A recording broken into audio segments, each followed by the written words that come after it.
When can we start talking about a team as like a new team, like a new season, new label? Like the Los Angeles Lakers already the 2023 Lakers? Because if so, they just took their first massive L. Massive loss today with these free agency talks because Kyrie Irving is staying in Brooklyn and John Wall is going next door to the neighbors in the Los Angeles Clippers. Now, we'll call this the first big loss for the Lakers, for this new team, right? And I'm sure it'll be only one of the very few rare L's I'll have this season. Now, John Wall, what they were doing to John Wall in Houston was, for as long as they were doing it for, was absolutely criminal. I wouldn't even be surprised at some point in time if he just stopped being such a great guy, such a great veteran, and said, you know what, screw you guys. I'm not going to be helping out you youngsters and all this stuff. I certainly wouldn't blame him. And maybe they thought that too because he's finally free. John Wall is gone from Houston. I mean, there should be rules in place that stop, these bad contracted players on these young teams. They're holding them like prisoners. But, like last week, John Wall was training by himself, like he's been doing a lot in Miami, by himself, fully recovered from the heel injuries, from the Achilles.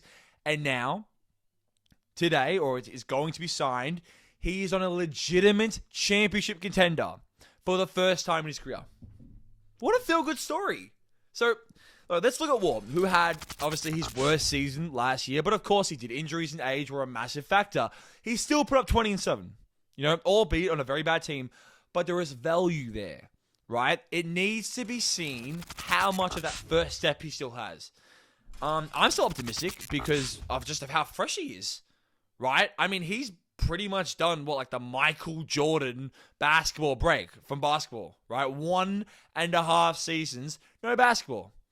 1.5 seasons can add years to any player's career if they're fortunate enough with great health. That's going to be the factor hanging over John Wall, which makes the Clippers the number 1 team in the league for the holy crap, if these guys stay healthy, big things can happen type of team.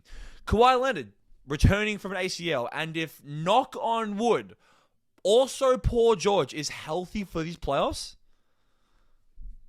I mean, they're contenders. They're really legitimate NBA championship contenders.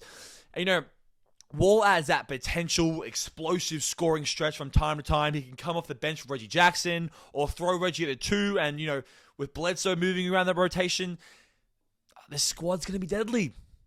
I really have faith in this John Wall thing.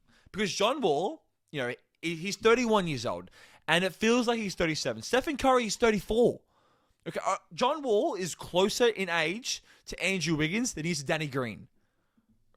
And when you're paying someone that type of money, just millions of dollars, to not play, 31 really becomes the new 28.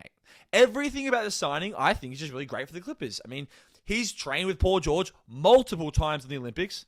Wall has proven a capability to buy in and know his role within a team. A running problem as well for the Clippers for a good amount of time has been the lack of a fundamental point guard. Okay, his expected speed fits the driving kick Tyronn Lue offensive philosophy.